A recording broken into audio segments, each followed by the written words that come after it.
Coucou à tous, je vais vous montrer aujourd'hui le matos que j'utilise sur mon bureau pour les repaints. Donc vous allez avoir droit à mon bordel aussi.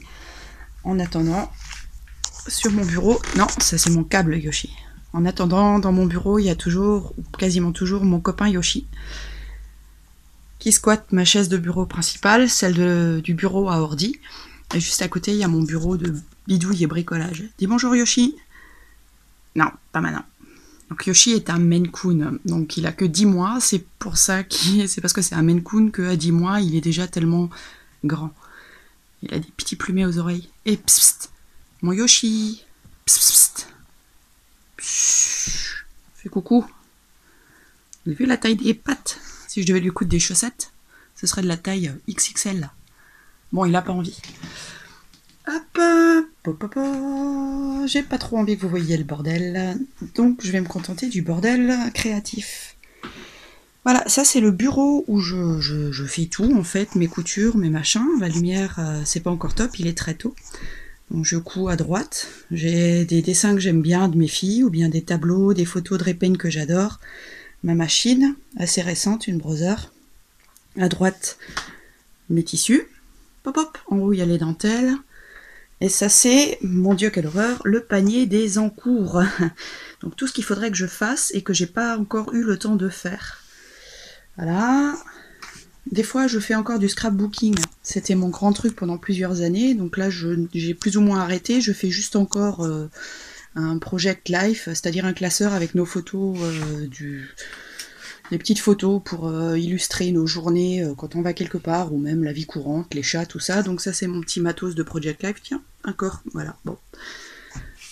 Alors ça c'est le petit casque que je mets sur ma tête avec des loupes qui me sert à faire les repaints, les petits détails, avec mon masque pour quand je vaporise. Là-haut des fleurs, des machins, des trucs. Là, je stocke les produits en fait que j'utilise beaucoup, mais pas trop non plus. Le carton qui me sert de base quand je vais vaporiser. Et un monstrueux bordel de dentelles, de sopalin, de coton pour essuyer, des puits, des cordes, des machins pour essayer pour la couture, pour faire des tests. Donc il y a mon petit matos de couture usuel, donc les ciseaux. De ce côté, on a les aiguilles. Encore un peu de dentelle, je l'ai reçu hier, j'ai pas encore rangé. Une plaque, je sais même pas en quoi c'est fait en fait, mais j'aime bien coudre dessus parce que du coup quand je passe mes épingles sous mes tissus, ça glisse bien, je reste pas accrochée comme sur mon autre bureau, et puis je peux l'abîmer, c'est pas grave, j'en ai plusieurs autres. Voilà, donc on va passer au matos de repaint en fait. Donc déjà à ma gauche j'ai mon petit support avec des étagères. J'ai utilisé hier, c'est un peu déplacé, c'est pas super solide. Donc là-dedans, je range tout ce qui est lime, outils pour sculpter, des gouges, des trucs comme ça. Je me sers pas de tout, c'est beaucoup pour l'argile, mais il y en a quand même pas mal qui me sont utiles, genre la petite là, qui est pas mal. Le reste de papier à poncer, je crois qu'il faut que je refasse le plein. Ça, c'est quand je sculpte une tulipe, par exemple. Là, j'ai toujours des cotons-tiges et normalement là-dedans, voilà, je vais faire de la place parce que c'est là où je vais ranger les cotons à démaquiller que j'ai acheté hier aussi. Je m'assois. Donc ça, là, c'est mon petit support qui me sert à filmer quand je fais une vidéo. Et devant moi, il y a ça. Donc j'ai de la chance, mon papa m'a fabriqué une super étagère avec une lumière, on voit pas forcément super bien. Et donc j'ai toujours de la bonne lumière pour quand je travaille. Donc le matos. Je me sers d'abord de spray. Voilà, j'ai du Mister Super Clear, le fameux MSC mat. Des fois j'avais déjà le flat, mais franchement je préfère le mat. Je m'en sers sur les Monster High, principalement. J'ai arrêté de m'en servir sur Pulip parce que ça finit par craquer. Il y a eu pas mal de soucis. Et je m'en sers, ouais, à part sur les BJD, plus tellement. Les Monster High, oui, parce que le reste poisse. Ça, c'est ce dont maintenant je me sers sur Pulip. Ça, si ce sont des couleurs tan, parce que celui-là ne blanchit pas. Mais comme il est petit et plus cher, quand c'est une Pulip White Skin ou Normal Skin, quelque chose où si ça blanchit un peu, c'est pas trop grave, je me sers de Puriticil. Et celui-là blanchit un poil, c'est pas énorme franchement, mais ça me dérange quand c'est sur une Puliptane. Et celui-là coûte un petit peu moins cher et il est très très bien. Donc ça c'est toujours la base. Donc une couche de vernis en spray, puis une couche de maquillage, et dès que vous êtes satisfait, vous refixez avec une couche de vernis en spray, etc. Vous faites vous faites des calques comme dans Photoshop. Et quand vous avez fini un maquillage, une dernière couche. Par contre, ne mélangez pas les vernis, ça réagit pas toujours très bien ensemble. À la fin de mes repaints, j'utilise des vernis.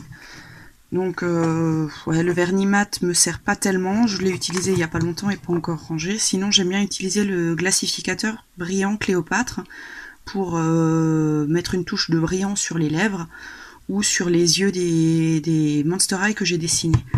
Ou parfois le vernis brillant acrylique, il est un petit peu moins épais quand on l'applique.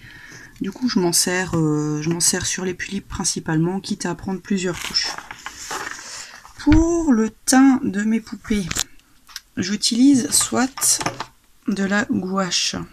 Donc je fais des mélanges de couleurs, je dilue énormément avec l'eau, j'applique et je frotte avec des petits cotons.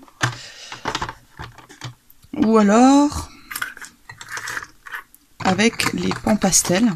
Donc c'est comme des pastels secs, hein, c'est ça. Mais c'est ultra pigmenté, du coup ça marque beaucoup. On n'a vraiment pas besoin d'en mettre beaucoup. Donc le petit godet c'est dans les 7 €. Je les achète au Géant des Beaux-Arts. C'est un peu cher, mais comme dit, avec ce que j'ai là, je suis pareil pour les 10 prochaines années, quoi.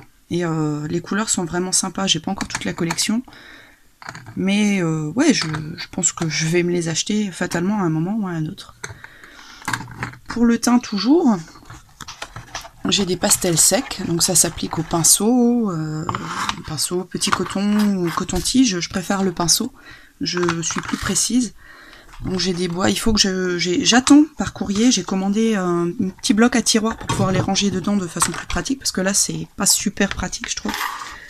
Donc j'ai différentes couleurs, j'ai la marque les Sennelier pastel à l'écu, qui sont très pigmentés, ils sont très bien. Donc je cherche directement, moi la couleur, je la cherche comme ça quoi. Je m'amuse pas à gratter mon pastel sur un papier, je cherche directement la matière avec le pinceau. Je fais ça pour tous d'ailleurs. Et j'aime bien aussi les pastels, voilà ceux-là, les Unison, qui sont très bien aussi, assez pigmentés. Et je trouve qu'il y a, pour tout ce qui est rose-rouge, un petit peu plus de choix que pour les Sennelier. Enfin bon, avec ce que j'ai là, je m'en sors pas trop mal. Ceux qui sont pas encore... Ah voilà, j'ai fait tomber un truc. Ceux qui sont pas encore rangés, c'est pas que je les utilise moins souvent, comme dit, pardon, je tremble. C'est vraiment juste que j'ai pas encore le support pour les ranger, mais ça ne saurait tarder. J'espère que le colis arrivera aujourd'hui. Alors, je vais ranger tout ça. Hop, hop. C'est vraiment, mais vraiment pas pratique. Et hop, on fait encore tomber des trucs. Voilà pour le teint à peu près. Pour les détails, les cils, le trait blanc qui va souvent sur la paupière, j'utilise de l'encre acrylique. J'ai découvert ça il n'y a pas longtemps. Avant, j'utilisais de la peinture acrylique diluée, mais j'avais toujours du mal à obtenir la bonne dilution du produit. Et depuis que j'ai trouvé ça, en fait, c'est vachement bien. Donc là, c'est juste... Bon, il faut secouer parce que le produit a 2 phases, voilà. Il faut secouer. Vous prenez... Vous avez un petit truc, un petit compte-gouttes. Vous mettez une petite goutte sur votre palette. Et vous trempez le pinceau dedans. Et c'est super. Il n'y a plus besoin de diluer avec de l'eau. Enfin, vous pouvez, bien sûr. Mais moi, je trouve que la consistance est vraiment nickel. J'ai le blanc, j'ai le noir. Je crois qu'il existe encore plusieurs couleurs aussi. Mais le blanc et le noir me suffisent très largement. J'utilise aussi parfois, j'ai testé il n'y a pas longtemps, j'aime beaucoup pour faire les cils, les sourcils, les petits tubes de peinture aquarelle. C'est pas tout à fait la même chose que quand on l'a en petit godet, je préfère. Là aussi c'est à diluer, donc j'ai toujours mon pot à eau avec un pinceau dedans qui sèche, qu'il faudrait que je nettoie plus vite. Un support pour quand je fais des perruques pour mes Monster High. Et ça c'est ma boîte à crayons, voilà. Donc ce qu'il faut savoir, c'est que ce qui est important pour les crayons, c'est le fait de les tailler. Donc pour tailler un crayon pour les repaint, moi j'ai plusieurs tailles crayons, je pourrais en jeter parce que j'utilise quasiment plus celui-là. C'est pas le prix du taille crayon qui compte, c'est le fait que la lame soit bien affûtée. Donc même si vous avez acheté un taille crayon à 13 000 €, si la lame elle est émoussée, il vous servira plus à rien. Donc j'achète maintenant les taille crayons basiques du supermarché, ça va très bien. Par contre au bout de 2 mois, je change, je jette. On pourrait aussi acheter des nouvelles lames. J'ai franchement pas la patience de démonter mon taille crayon pour changer la lame. Je jette et je rachète. Et pour tailler un crayon, je vous montrerai, ce qu'il y a, c'est qu'il faut y aller tout doucement. C'est inutile d'y aller à grand coup pour tailler le machin. Vous allez juste réussir à faire péter votre mine. Pardon si le son est pas top, j'ai mon câble qui bouge. Vous allez juste réussir à faire péter votre mine et vous aurez rien gagné. J'ai toujours un pot avec une montagne de pinceaux. Voilà, des fois, il faut que je vérifie que je filme bien la bonne partie. Donc avec ce genre de pinceau, c'était dans un kit pour le nail art en fait. Moi j'aime pas du tout le nail art, c'est pas mon kiff, j'abîme mes ongles trop vite. Mais le pinceau pour enlever les petites poussières sur les visages, c'est nickel. Ou alors des gros pinceaux. J'ai pas mal, je les collectionne, je suis une obsédée de ces petits trucs là. Les petits pinceaux taille 10-0 ou 5-0, voilà, ce genre là. Est-ce qu'on voit une petite mise au point? Voilà, c'est vraiment tout petit, c'est tout fin, c'est du Tamiya. Ils sont vachement bien, je les achète par 4-5. J'en ai acheté, voilà, ça c'est aussi du nail art, c'est pour faire voilà, l'eyeliner par exemple au-dessus du visage, au-dessus des yeux. J'ai pas encore testé tous mes pinceaux, ceux que j'ai pas encore utilisés ont en général encore leur petit capuchon. Celui-là je l'ai acheté la semaine dernière, je vais le tester tout à l'heure, c'est du Da Vinci 10-0. Il a l'air super. Et d'autres pinceaux qui sont un petit peu plus épais, comme celui-ci par exemple, qui me servent à appliquer la couleur sur les paupières ou sur les joues. Et j'aime bien celui-là qui était aussi pour... celui-là il était pour les yeux, je l'ai acheté chez Ace Lips Face, truc de maquillage pas cher. Et celui-là j'aime bien parce que je peux tracer des sourcils. Ah allez, la mise au point. Je peux tracer le début des sourcils en fait, c'est une belle surface, mais seulement sur Pulip, sur mon oreille c'est trop gros. Voilà les pinceaux. Donc j'achète pas trop de pinceaux premier prix au supermarché, ça sert à rien. Là je préfère mettre un petit peu plus d'euros dedans et avoir de la bonne qualité. J'ai aussi celle-là. Il faut pouvoir gommer. Donc quand on s'est planté ou voilà. J'avais acheté une grosse gomme et petit à petit avec mon cutter je coupe des bouts dedans. Et ça me permet de tailler ma gomme en pointe pour les petits détails. Donc je coupe des tranches à ma gomme. Et après je les perds, donc c'est pour ça que je rachète régulièrement de la gomme aussi. Et j'avais acheté ce truc là, Faber-Castell, c'est un crayon gomme en fait. Donc vous pouvez le tailler aussi. C'est bien, ça dépend ce que vous faites. Je trouve pas ça forcément super pratique et ça gomme pas forcément aussi bien que de la simple gomme. Je trouve que ça étale un petit peu plus la cochonnerie. Alors dans mon pot à trésor il y a quoi? Donc j'ai mes crayons aquarellables. Je les ai posés dans des pots par gamme de couleurs et pour éviter que la mine s'abîme trop vite, j'ai des petits cotons à démaquiller dessous. Donc voilà, j'ai les bleus, verts, tout ce qui est rose, rouge, derrière noir, gris et là c'est la gamme des bruns. J'ai pas de jaune, pas grand chose en jaune, voilà, c'est pas ma couleur préférée. Donc j'ai deux ou trois marques de crayons. Mes préférés ce sont les Derwent Inktense. Ils se laissent bien tailler, ils sont doux, ils marquent bien. Si vous appuyez trop fort, par contre, la mine s'épate facilement vu qu'elle est très tendre. Mais ils sont vraiment bien, ils ont une bonne pigmentation. Et j'aime bien aussi la marque, voilà, Rembrandt Aquarelle. Ils sont carrément pas mal du tout, mais ils marquent un petit peu moins bien. Mais par contre, ils sont plus précis et la mine reste pointue plus longtemps vu que la mine est un petit peu plus dure. Et j'ai ceux-là. Ça, c'est mes grands favoris, franchement. C'est les... On voit pas? On voit pas. Albrecht Dürer, Faber-Castell. Ceux-là, on la mine, je la trouve parfaite. C'est une mine juste ce qu'il faut en dureté. Elle se casse pas facilement, elle se taille bien et elle marque bien, finement. Donc voilà, je me sers alternativement de tout. Et j'en ai des plus vieux que j'avais eu dans un kit. Je l'ai gardé parce que voilà, il y a des couleurs que j'ai pas encore achetées dans mes marques préférées. C'est pour des petits détails occasionnels, c'est pas mes préférés du tout, ils marquent pas forcément très bien, la mine casse facilement. Mais enfin, je les ai, on va pas les jeter. Voilà, qu'est-ce que je veux? Ah oui, voilà, un dernier petit gloss. J'avais encore ça de ma période scrapbooking. Quand je fais une Monster High, j'aime bien, de temps en temps, ça sort par gouttelettes. J'en mets sur les yeux, ça donne un brillant super vif. Mais ça sèche très très doucement, donc faut y aller, faut pas être pressé, quoi. Voilà, ça c'est ce que j'utilise pour mes repaints. Donc la plupart de ces trucs, les pinceaux se nettoient à l'eau savonneuse, se sèchent tête en l'air, bien sûr. Ah oui, je voulais vous montrer comment je taille mes crayons. Alors, un petit instant, je vais mettre sur pause.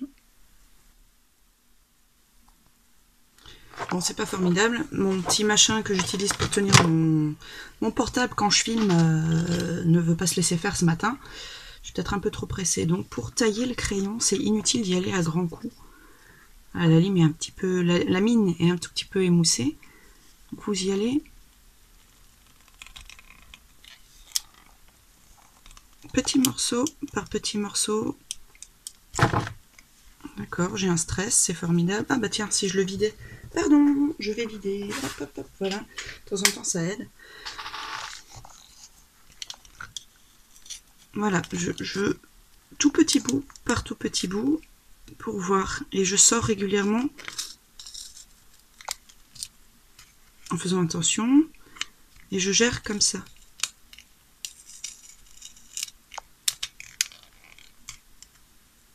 Et on est presque bon. Et si j'y vais trop fort là, je pète le bout et j'aurai plus rien de pointu.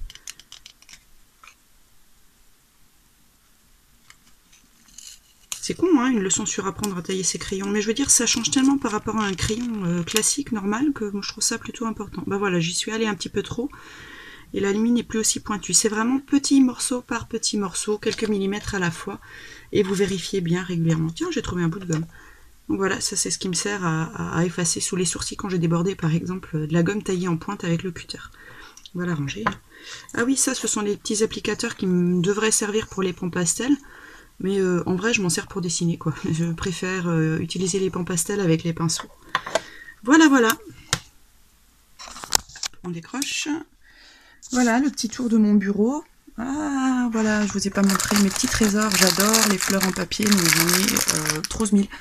C'est vraiment mon kiff, je trouve ça trop joli, j'en mets partout. Même si après je les enlève, mais j'en mets partout. Alors c'est marrant parce que dans mes créations, je suis assez romantique, j'aime le rose, les fleurs, les paillettes, machin. Dans la vraie vie, je suis toujours habillée en noir et si possible avec une tête de mort quelque part. Bon bah je laisse sortir mon côté romantique dans mes créations. Voilà, j'espère que ça vous aura été utile. N'hésitez pas à me poser des questions en commentaire si vous en avez, au sujet de produits ou d'endroits où acheter tel et tel produit, ou de la façon de les utiliser. J'essaie de répondre à tout le monde. Relancez-moi si ça marche pas forcément du premier coup. Voilà, je vous souhaite une bonne journée et je vous dis à très bientôt. Au revoir.